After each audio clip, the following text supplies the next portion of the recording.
আমরা পোলার সমীকরণ আকারে প্রকাশ করা যায় তার অঙ্ক শিখব।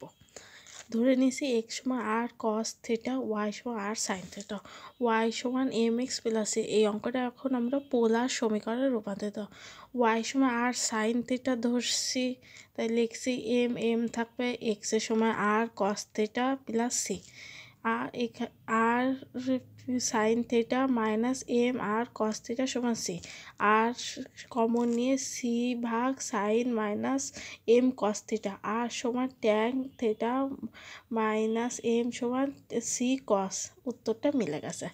আবার এই অঙ্কটাও x square Y square plus এ স্কোয়ার, একে আমরা পোলার আকার সমীকরণের আকারে প্রকাশ করব।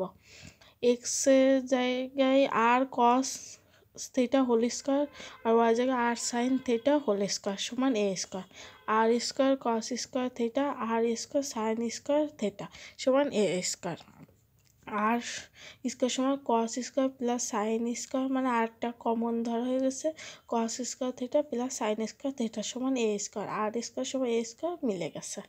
আমার ভিডিওটা ভালো লাগে চ্যানেলটাকে সাবস্ক্রাইব